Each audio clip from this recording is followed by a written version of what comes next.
Mean राशि वाले बंधुओं, स्वागत करते हैं आप सभी का मीन मंथन यूट्यूब चैनल में। मीन राशि वालों, जरा ध्यान से सुनिए, क्योंकि बंधुओं आपके लिए खतरे की घंटी बज चुकी है। आपको रहना होगा बेहद सावधान। अगले 3 से 5 दिनों में कुछ ऐसा होने जा रहा है जो आपके जीवन को पूरी तरह से प्रभावित करेगा, बदल कर रख देगा। जी हाँ बंधुओं, इस कार्यक्रम को अंत तक जरूर देखना, क्योंकि हम आपको ऐसी ऐसी बातें बताने जा रहे हैं जो शायद आपको कोई बताएगा नहीं, लेकिन इन्हें जानना आपके लिए बेहद आवश्यक है, क्योंकि ये आपके आने वाले समय का, आने वाले 3 से 5 दिनों का पूरा रोड मैप होगा। इन बातों को जानने के बाद आप बहुत सारी मुसीबतों से पहले ही बच जाएंगे, क्योंकि आप समझ जाएंगे कि जीवन आपका किस दिशा में जा रहा है, क्या निर्णय आपको लेना है, किन चीजों से दूरी बनानी है और किन चीजों को करना शुरू कर देना है। बहुत ही महत्वपूर्ण जानकारी और ज्ञान लेकर हम आपके लिए आए हैं। साथ ही साथ आपको बता दें कि 7 बड़ी भविष्यवाणियां आपकी हम करेंगे, जो लगभग 70 से 80% आपके जीवन पर प्रभावित करेंगी, आपको आपके जीवन पर फिट बैठेंगी और आपको अपने आने वाले समय को समझने में बहुत ही बड़ी भूमिका निभाएंगी। इन 7 बड़ी भविष्यवाणियों को जानना बेहद आवश्यक है, क्योंकि इनमें कुछ पॉजिटिव हैं तो कुछ बहुत ही नेगेटिव भी हैं। जी हाँ बंधुओं, ये सारी बातें हम आपके राशि के ज्योतिषीय आकलन के आधार पर, गणितीय आकलन के आधार पर बताएंगे। साथ ही हम आपको बताएंगे कि माता रानी ने अपनी दिव्य अनुभूतियों के आधार पर हमें क्या बताया है, उन्हें भी हम आपको बताएंगे। क्योंकि प्रतिदिन रात्रि में जब अनुष्ठान हम करते हैं तो माई के साथ कहीं ना कहीं किसी न किसी रूप में कुछ तार तो जुड़ते ही हैं, और माई कुछ न कुछ विचार मन में, उसी प्रकार की अनुभूतियां हमारे दिमाग में भी डालती हैं, मन में भी डालती हैं। उसी आधार पर हम आपको कुछ न कुछ बताते हैं। यकीन मानिए बंधुओं कि बहुत सारे ऐसे लोग हैं जो हमें फोन करते हैं और कहते हैं कि गुरुजी, आपने कहा था कि जीवन में एक व्यक्ति आएगा जो आपको धोखा देगा, ठग लेगा, उससे सावधान रहना। लेकिन हमने आपका वो वाला कार्यक्रम नहीं देखा और 2-3 दिन में हमारे साथ ऐसी घटना घटी, फिर अचानक वो कार्यक्रम भी आपका हमारे सामने आया। तो हमें जानकर बड़ा आश्चर्य हुआ कि आपने ये पहले से ही कैसे बता दिया कि कोई एक व्यक्ति आएगा और धोखा देगा। आज हमारे ऊपर लॉस हो गया, हमने शेयर मार्केट में किसी की बातों में आकर पैसा लगा दिया और हमारा पैसा डूब गया। मतलब कि ये इस तरीके की बातें हैं जो कि वास्तविक जीवन से जुड़ी रहती हैं और जीवन को सीधे प्रभावित करती हैं, और ये बातें महामाई के द्वारा दी गई अनुभूतियां होती हैं। इसी प्रकार की अनुभूतियों को हम कहीं ना कहीं किसी न किसी रूप में कार्यक्रम में आपको बताते हैं। तो ये देखा जाए तो एक तरीके से माई का आशीर्वाद, माई का प्रेम है और माई की दी गई एक गाइडेंस है आपके लिए। तो आपको इस कार्यक्रम को पूरा देखना होगा। नवरात्रि से पहले के जो कार्यक्रम आ रहे हैं वे बेहद महत्वपूर्ण है, क्योंकि इन कार्यक्रमों में हम आपको बताने वाले हैं कि कैसे आपको अपनी नवरात्रि का समय और काल गुजारना है। क्योंकि ये गुप्त नवरात्रि का समय जो होता है ना, ये साधनाओं का, सिद्धियों का और बड़ी उपलब्धियों को हासिल करने का और देवी शक्तियों से सीधे जुड़ने का समय होता है। ये बड़ी ही शक्तिशाली नवरात्रि कही जाती है, क्योंकि ये शैव नवरात्रि हैं और ये माता शक्ति से सीधे जुड़ने का सरल मार्ग दे देती हैं। कोई सदगुरु यदि सही तरीके से गाइड कर दे तो जातक महामाई की ऊर्जा से सीधे जुड़ जाता है, या यूं कहें कि महामाई जातक के जीवन के सारे दुखों को हर लेती हैं। ना केवल इस संसार में सुख देती हैं, बल्कि संसार के बाद भी परम धाम में उसे प्रवेश देती हैं, यानी मुक्त करती हैं। तो कहने का मतलब यह है कि ये जो नवरात्रि, आषाढ़ी नवरात्रि आ रही हैं, गुप्त नवरात्रि आ रही हैं, बेहद महत्वपूर्ण हैं। और ये जो कार्यक्रम हम बना रहे हैं, ये स्टेप बाय स्टेप आपको गाइड करेंगे कि ये नवरात्रि में आपको कैसे क्या करना है, क्या नहीं करना है, कौन सी गलतियां जो आप कर देंगे तो आपको बहुत नुकसान होगा, और कौन से ऐसे छोटे छोटे काम हैं जिन्हें आपको जरूर करना है, जिससे आप माई के लाडले बनेंगे। जी हाँ बंधुओं, तो आपको ये कार्यक्रम जरूर देखना है। कार्यक्रम के अंत में हम आपको बताएंगे कि कौन सी है वो खतरे की घंटी जो आपके पूरे जीवन को बर्बाद करने वाली है। आप चाहे जाने में या अनजाने में इस चक्कर में यदि फंस गए तो आप पूरी तरीके से मिट जाएंगे।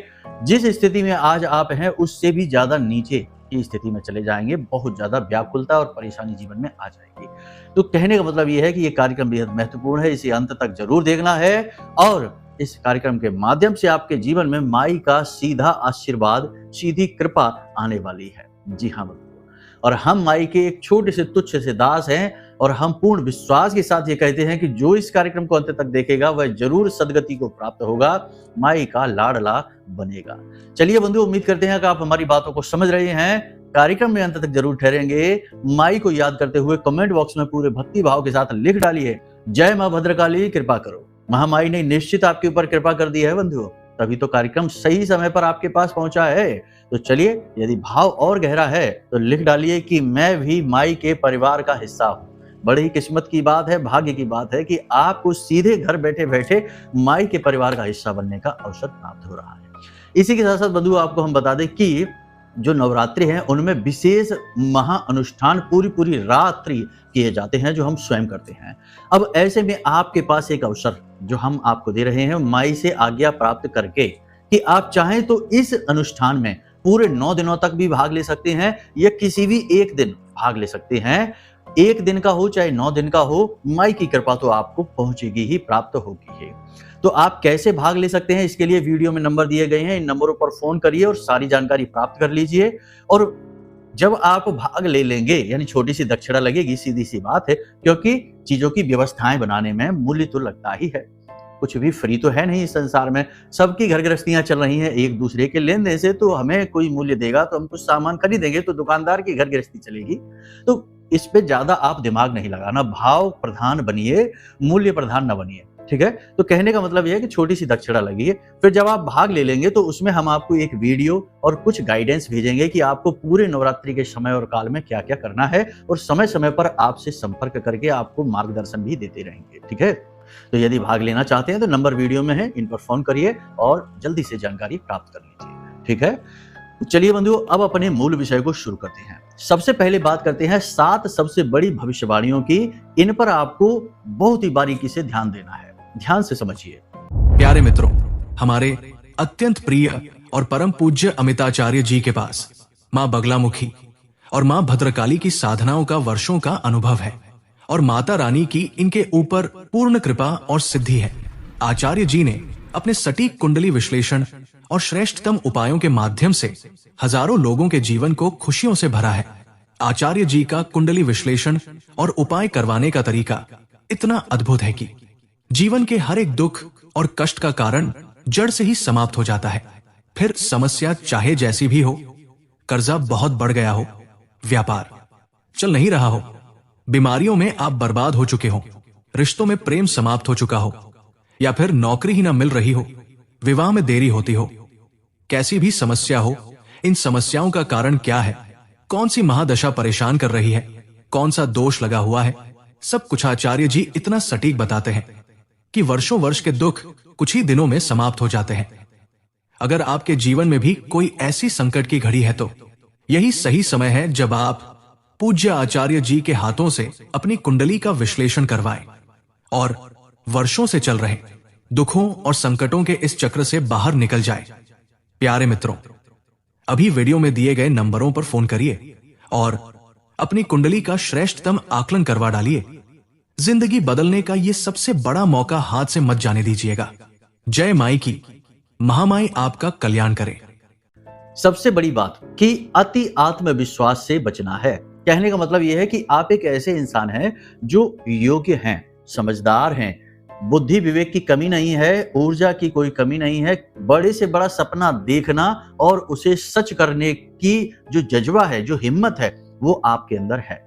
लेकिन इसमें होता कभी कभी यह है कि कभी कभी आपका जो विश्वास है, आत्मविश्वास है, वह अति आत्मविश्वास में बदल जाता है। अब ऐसे में आप कुछ अलग तरीके से सोचने लगते हैं। याद रखना कि हम जिस प्रकार से सोचते हैं वैसी ही परिस्थितियों को हम अपनी ओर आकर्षित करते हैं। यत पिंडे तत ब्रह्मांडे, जैसी मन स्थिति वैसी ही परिस्थिति। तो आप जब अति आत्मविश्वास में होंगे तो आप दूसरों को नीचा समझने लगेंगे, अपनी योग्यता को कुछ ज्यादा ही आकलन करके माप तोल करने लगेंगे, और ऐसे में आपके अंदर अभिमान के बीज अंकुरित होने लगते हैं।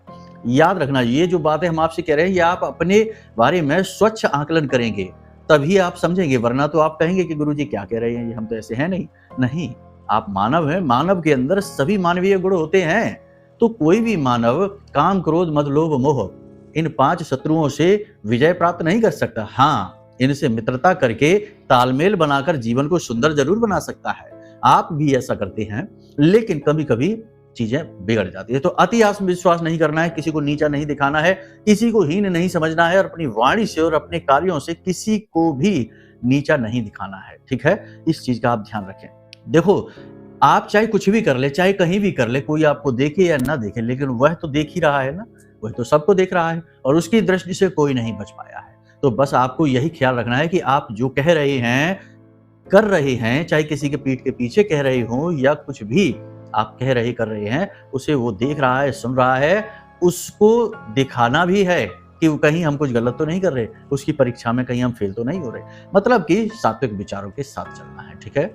दूसरा ये है कि कार्यस्थल पर आप जो नौकरी कर रहे हैं, उनके लिए मेहनत बढ़ेगी, जिम्मेदारियों का बोझ बढ़ेगा और आपके ऊपर आपके उच्च अधिकारियों की नज़र भी रहेगी, क्योंकि आपके विरोधी सक्रिय हो जाएँगे और वे आपकी चुगलियाँ करेंगे उच्च अधिकारियों के सामने, आपकी जो आपका जो वातावरण है उसे खराब करने की कोशिश करेंगे, जिससे उच्च अधिकारी आपके ऊपर नज़र भी रखेंगे। हालाँकि नाराज़ आपसे नहीं होंगे, क्योंकि आप बहुत ही कार्यकुशल हैं, चीज़ों को आप अच्छी तरीके से समझते हैं, जानते हैं और कार्य आप बहुत ही अलग तरीके से करते हैं, कार्य में आप कुशल हैं, हुनरमंद हैं, तो आपको डाँटेंगे नहीं, ना ही आपसे कोई विरोध करेंगे, परंतु आपके ऊपर तीखी दृष्टि बनाकर रखेंगे, क्योंकि आपकी चुगलियाँ की गई हैं, बुराइयाँ की गई हैं। तो कार्यस्थल पर आपको अलर्ट रहना है, ज़िम्मेदारियाँ आपको बढ़ेंगी, उन्हें आप आराम से हैंडल कर लेंगे, कोई दिक्कत नहीं है, लेकिन इससे आप थकान बहुत महसूस करेंगे, चिड़चिड़ाहट भी आपके स्वभाव में आएगी, इससे पारिवारिक वातावरण थोड़ा-सा बिगड़ सकता है।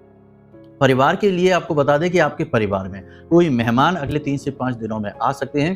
किसी प्रकार का धार्मिक या मांगलिक कार्यक्रम भी किया जा सकता है, लेकिन परिवार में कोई एक व्यक्ति आपके लिए ऐसी बात बोलेगा, आपकी आलोचना करेगा, इस प्रकार से करेगा जो आपको चुभ जाएगी। उसकी बात आपको अच्छी नहीं लगेगी तो आप उसका विरोध करेंगे, नहीं करेंगे तो मन ही मन आप थोड़ा-सा कुंठित रहेंगे और कर देंगे तो वातावरण बिगड़ जाएगा। तो ऐसे में हम आपको यही कहना चाहेंगे कि आप किसी की भी बातों से प्रभावित ना हो, अपने मन की चाबी किसी और के हाथ में ना दें। कोई कुछ भी कहता रहे, कुछ भी करता रहे, ये उसके अपने विचार हैं, आपके ऊपर इनका कोई प्रभाव नहीं पड़ना चाहिए। आप अपने विचारों के और अपनी सोच के और अपने स्वभाव के मालिक खुद बन जाएँ। इसलिए ये ज़रूरी है, क्योंकि आपके आसपास ही ऐसे लोग हैं जो आपकी कमजोरियां जानते हैं, आपको व्याकुल करने में उन्हें आनंद आता है, इसलिए जानबूझकर ऐसी बातें बोल देते हैं जो आपको अच्छी नहीं लगती हैं और आप कुछ कह भी नहीं पाते हैं, क्योंकि आप लिहाज करते हैं। आप वातावरण खराब नहीं करना चाहते, लेकिन आप अंदर ही अंदर कुढ़ते हैं, अंदर ही अंदर आप कुंठित रहते हैं। तो ये चीज अच्छी नहीं है, आपकी भावनात्मक तौर से आपको थोड़ा मजबूत होना पड़ेगा। एक और खास बात कि आप अपने प्रोफेशन में, यानी आप चाहे व्यापार करते हो, चाहे नौकरी करते हो, आप अपने जो आपका व्यवसाय है, नौकरी है, वहाँ पर कुछ विशेष प्रकार का बदलाव, अपनी कार्यशैली में परिवर्तन अवश्य करेंगे और उसका आपको लाभ प्राप्त होगा। अलग ढंग से आप काम करना शुरू करेंगे। इसी के साथ साथ जो लोग नौकरी कर रहे हैं, उनके स्थानांतरण के भी योग बन रहे हैं। स्थानांतरण की चर्चाएं हो सकती हैं, तो आपको इस बात का थोड़ा-सा ख्याल रखना होगा। देख लें, समझ लें, क्योंकि यह जो स्थानांतरण की स्थिति है, इस समय पर बन रही है, यह अनुकूल समय नहीं है। इस समय पर बनने वाली स्थिति आपको लाभ नहीं पहुँचाएगी, परेशान ज़रूर कर देगी। तो थोड़ा-सा इसके लिए अलर्ट रहें, वातावरण को समझ कर चलें, आस-पास क्या चल रहा है, लोग क्या कह रहे हैं, क्या चीज़ें आपके कार्य को प्रभावित कर रही हैं, उच्च अधिकारी क्या सोच रहे हैं आपके बारे में, इन सब चीज़ों के बारे में ख्याल रखते हुए ही चलें, तो आपको इसका लाभ बहुत मिलेगा। एक बात याद रखना कि अगले 3 से 5 दिनों में आपके शत्रु अति सक्रिय होंगे, आपको नीचा दिखाने की पूरी कोशिश करेंगे, आपको परेशान करने की पूरी कोशिश करेंगे, काफ़ी हद तक भी इसमें कामयाब भी हो जाएँगे। तो आपको थोड़ा-सा अलर्ट रहना है। शत्रु केवल कार्यस्थल पर नहीं है, केवल दुनियादारी में नहीं है, शत्रु आपके घर में भी हैं। कहने का मतलब ये है कि शत्रु वह इंसान भी है जो अंदर ही अंदर आपसे जलता है, चिढ़ता है, चाहे वो आपका अपना ही क्यों ना हो, कोई फ़र्क नहीं पड़ता है। इतिहास उठाकर देख लो, शास्त्र उठाकर देख लो, अपनों ने ही सबसे बड़ी शत्रुताएँ निभाई हैं, बाहर के शत्रुओं ने तो कुछ खास बिगाड़ भी नहीं पाया है। तो आपके साथ भी कुछ स्थिति ऐसी ही है, तो थोड़ा-सा इस मामले में आपको अलर्ट रहना होगा।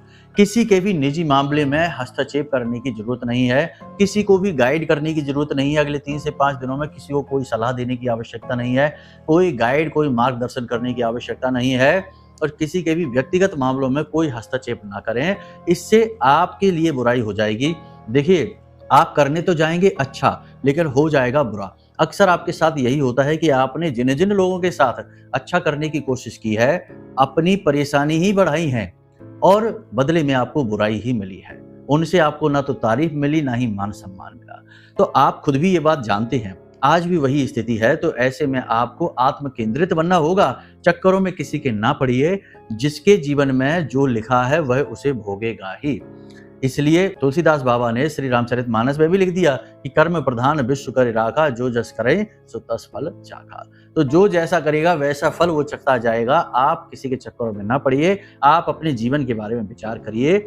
आपको करने के लिए अपने जीवन में ही बहुत सारी चीजें हैं, उन पर आप ध्यान दीजिए। दुनियादारी को फिलहाल थोड़ा सा साइड में रख दीजिए।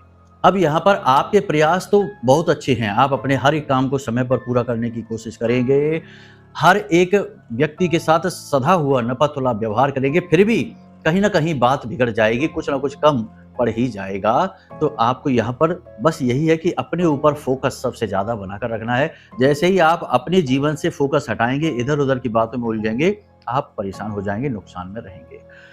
दाम्पत्य जीवन की बात करें या प्रेमी जीवन की बात करें तो थोड़ा बहुत तनाव की स्थिति रह सकती है। अगले 3 से 5 दिनों में आपका जीवन साथी कुछ अजीब सा व्यवहार आपके साथ करेगा, बात बात पर आपसे आर्ग्यूमेंट कर सकता है, आपकी अनसुनी कर सकता है और आपको ऐसा लग सकता है जैसे कि आप दोनों के बीच में प्रेम तत्व की कमी हो चुकी है। वो अपने जीवन में खुद ही मगन महसूस होगा और आपके ऊपर ध्यान न देता हुआ आपको लगेगा।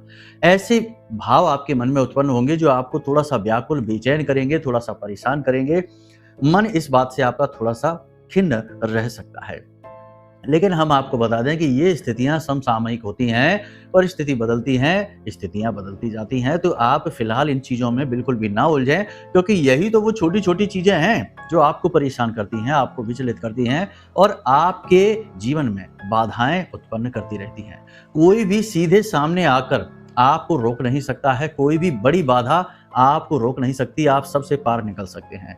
लेकिन ये जो छोटी छोटी बातें हैं ना, कि किसी ने कुछ कह दिया, किसी ने कैसा भी व्यवहार कर दिया, छोटी छोटी सी बातें, या आपसे ही कोई गलती हो गई, तो आप उसी में सोचे पड़े हैं, उसी में विचारों में खोए हुए हैं कि ऐसा क्यों हो गया, कैसे हो गया। ये छोटी छोटी चीजें हैं ना, ये आपके लिए बड़ी मुसीबत और रुकावटें बनती हैं। तो जरा इनके लिए आपको और व्यवहारिक होकर सोचना पड़ेगा, भावनाओं को थोड़ा सा साइड में रखकर विचार करें, ठीक है। अब बात करते हैं उस एक घटना की, यानी खतरे की घंटी वाली बात, कि देखिए आने वाले 3 से 5 दिनों में आपको कोई ऑफर मिलने वाला है। किसी प्रकार का पार्टनरशिप का ऑफर मिलेगा या किसी प्रकार का इन्वेस्टमेंट का ऑफर मिलेगा, जैसे शेयर मार्केट में इन्वेस्ट कर लो, किसी प्रकार की कोई कंपनी है, किसी प्रकार का बड़ा ऑफर जिसके लिए आपको धन जुटाना पड़ेगा।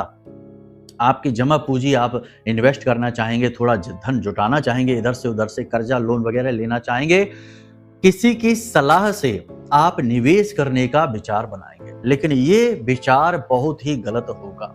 अगले 3 से 5 दिनों में आपको जोखिम ज्यादा, यानी कि अति जोखिम नहीं लेना है, जोखिम लेने से बचना है। निवेश के मामले में खास तौर से बहुत सारे लोग हैं जो हमसे बाद में संपर्क करते हैं कि गुरुजी एक व्यक्ति ऐसा आया, एक मित्र था या जो भी कोई रिश्तेदार था, कुछ न कुछ रूप में आता ही है कोई अपना बनकर, उसने हमें ऐसी सलाह दी कि हमने इन्वेस्ट किया, 1 लाख रुपए लगाया और बाद में हमारे सारे रुपए डूब गए और हमारे ऊपर कर्जा भी बढ़ गया। तो ऐसी स्थिति फिर बनने वाली है, अलर्ट हो जाना, संभल जाना। और जोखिम के लिए अभी बिल्कुल भी आपका समय और काल सपोर्ट नहीं कर रहा है, तो थोड़ा संभल कर रहना है। मतलब कि जोखिम कई प्रकार का हो गया, व्यवसायिक जोखिम भी हो गया कि पैसे जरूरत से ज्यादा इन्वेस्ट नहीं करना है। दूसरा जोखिम जीवन को लेकर हो गया कि वाहन आदि सोच समझकर चलाना है, ऊंचे स्थानों पर सोच समझकर थोड़ा समझदारी के साथ जाना है, फिसल सकते हैं, गिर सकते हैं, दुर्घटना आदि हो सकती है। तीसरा अग्नि से और करंट से बचकर रहना है, झटका वगैरह बिजली का लग सकता है। तो ये जोखिम जो है ना, इनसे बचना है, यानी कि जोखिम ज्यादा नहीं लेना है। ज्यादा जोखिमपूर्ण निर्णय आपके जीवन में बर्बादी लेकर आएंगे। 3 से 5 दिनों में अलर्ट रहना है, ठीक है। यही वो खतरे की घंटी है, यही वो अलार्म है जो आपके जीवन में बज रहा है, जिसके बारे में हम आपको बता रहे हैं। बात नहीं मानेंगे तो इंतजार करिए, 3 से 5 दिनों में ऐसा अवश्य होगा, कोई ऐसा अवसर मौका आएगा जिसे यदि आपने स्वीकार कर लिया तो बर्बादी तय है, ठीक है। अब यहाँ तक सारी बातें हो गई आपके जीवन, आपकी कुंडली, आपके परिवार, आपके वातावरण के विषय में। अब यहाँ पर हम आपको बताने जा रहे हैं नवरात्रि के विषय में। बहुत ही जरूरी जानकारी है, इसे जरूर ध्यान से सुन लेना। नवरात्रि, जो गुप्त नवरात्रि का समय होता है, 2 बार वर्ष में गुप्त नवरात्रि आती है। गुप्त नवरात्रि का जो समय होता है, यह बहुत ही शक्तिशाली समय होता है। वैसे तो नवरात्रि चारों ही बहुत ही शक्तिशाली होती हैं, लेकिन जो गुप्त नवरात्रि हैं, इन्हें गुप्त कहा ही इसलिए जाता है क्योंकि इनमें गुप्त साधनाएं की जाती है। गुप्त रूप से दैवी शक्तियों को सिद्ध किया जाता है और बड़ी जल्दी ही मात्र शक्तियां सिद्ध हो जाती हैं इन नवरात्रि के विशेष पर्व में। जी हाँ बंधुओं, ये जो समय होता है, 9 दिन का समय होता है, ये 9 दिन का समय आपके जीवन में अभूतपूर्व बदलाव लेकर आ सकता है, सीधी दैवी कृपा आपको दिलवा सकता है। इस समय पर जो समझदार हैं, जो समझते हैं धर्म को, भगवान को, अध्यात्म को और स्वयं को भी, क्योंकि जिनके पास खुद का बोध नहीं होगा, ऐसे मूर्खों को तो किसी भी बात से फर्क ही नहीं पड़ता है। ठीक है, चाहे नवरात्रि हो, चाहे दीपावली हो, चाहे महाशिवरात्रि हो, उन्हें कोई फर्क ही नहीं पड़ता। वो तो अपनी ही धुन में मस्त रहते हैं। बाद में एक बार जब जाकर बुरी तरीके से फंस जाते हैं तो फिर उन्हें झटका लगता है, लेकिन समय तब तक बहुत खराब हो जाता है। तो उनकी हम बात ही नहीं कर रहे हैं। किसी भी देवी देवता से जुड़ने के लिए खुद का बोध होना, स्व का बोध होना अत्यंत आवश्यक है। गंभीरता होना अत्यंत आवश्यक है। विषय की गंभीरता को जानना, चीजों को समझना और इस संसार के संचालन की शक्ति को समझना बहुत आवश्यक है। अध्यात्म को समझना बहुत आवश्यक है। तो जिन लोगों में ये समझ है, ऐसे लोग इस विशेष समय और काल का पूरा लाभ लेना चाहते हैं। व्रत उपवास करके, अनुष्ठान करके, पूर्ण ब्रह्मचर्य का पालन करके, जमीन पर लेटकर माई की शरण में जाकर छोटे छोटे अनुष्ठानों के माध्यम से ही माई से सीधी कृपा प्राप्त कर लेते हैं। ये वो समय और काल है जब शक्ति का जागरण होता है इस मृत्यु लोक में, और इस ब्रह्मांड के कोने कोने में शक्ति प्रस्फुटित होती है और हर एक जीव के कल्याण के लिए प्रकट होती है। अब ऐसे में आपको पूर्ण लाभ प्राप्त करना है तो आप क्या करें, ध्यान से सुनिए। सबसे पहली चीज की 26 तारीख को ही कलश स्थापित कर लीजिए। मिट्टी का एक कलश लेकर आइए जिसके ऊपर पारा लगा हो, यानी एक कटोरी नुमा ढक्कन होता है, उसे लेकर आइए और एक जटा नारियल और पीले रंग का धागा, पीले रंग की चुनरी लेकर आइए। माँ बगलामुखी के नाम से विशेष कलश स्थापित करिए। 10 महाविद्याओं में 8वीं महाविद्या और कलयुग की सबसे तीव्र विद्या हैं, जिन्हें स्वयं भगवान श्री हरि विष्णु ने इस धरती पर अवतरित होने के लिए बोला था। देखो, शास्त्रों में तो बहुत कुछ लिखा है, बताएंगे तो फिर घंटों का कार्यक्रम उसी कथा कहानी में ही चला जाएगा। मूल बात को आप ध्यान से समझिए।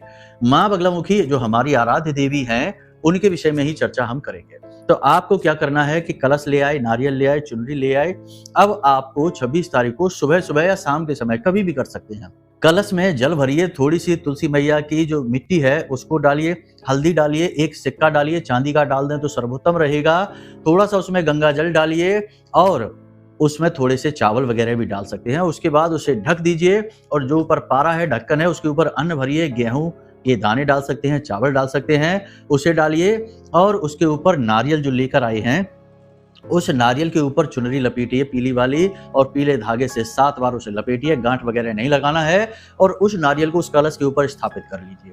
आप जब पूजा करने बैठे तो उस नारियल का जो मुख है वह आपकी ओर होना चाहिए। ठीक है, तो इस प्रकार से कलश स्थापित करिए। अब प्रतिदिन सुबह के समय इस कलश से जल को निकालकर अपने घर के मुख्य दरवाजे पर, घर की छत पर, घर के सभी कोनों में और अपने स्नान किए जाने वाले जल में थोड़ा थोड़ा मिला लीजिए और फिर से नया जल इसमें भर दीजिए। सामग्री जो है इसमें उसे डली रहने दो। जो बदलने वाली सामग्री है उसे बदलते चलिए प्रतिदिन।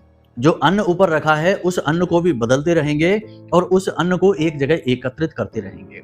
बाद में जब नवरात्रि समाप्त हो जाएंगी, नवरात्रि पारण हो जाएगा, उसके बाद ये जो अन्न है इसे मंदिर में जाकर दान कर देंगे और ये नारियल है इसे विसर्जित कर देंगे, क्योंकि ये माई का स्वरूप बनकर आपके घर में आएगा। इसे विसर्जित कर देंगे, जल विसर्जित कर देंगे और इस कलश को भी घर में दक्षिणी दिशा में कहीं रख देंगे। ठीक है, इसका प्रयोग नहीं करेंगे, मिट्टी का कलश है। बाद में चाहे तो इसे भी विसर्जित कर सकते हैं। तो ये क्रिया आपको करनी है। अब कुछ विशेष पूजा पाठ है, इसे भी ध्यान से समझ लो। ये बहुत ही आवश्यक है, इससे आपका भाग्योदय हो जाएगा 100% गारंटी के साथ। तो देखिए, वीडियो की स्क्रीन पर आपको एक मंत्र दिखाई दे रहा है। इस मंत्र को हम बोलेंगे नहीं, बस इस मंत्र को आप देख लीजिए। इसे आप स्क्रीनशॉट ले लो या नोट कर लो। इस मंत्र को 36 अक्षरी स्तंभन मंत्र कहा जाता है। माँ बगलामुखी का सबसे शक्तिशाली मंत्र है और ये मंत्र हम आपको दे रहे हैं, यानी यह पहले से ही सिद्ध मंत्र है। पहले उच्चारण से ही यह आपके जीवन में प्रभाव देना शुरू कर देगा और हमारे द्वारा जा रहा है तो गुरु शिष्य परंपरा के अंतर्गत जा रहा है, तो बेखौफ होकर बिना किसी डर के इस मंत्र का उच्चारण शुरू कर देना। ठीक है, आपको करना क्या है, ध्यान से सुनिए। हल्दी की माला से इस मंत्र का 3 माला प्रतिदिन जाप करना है।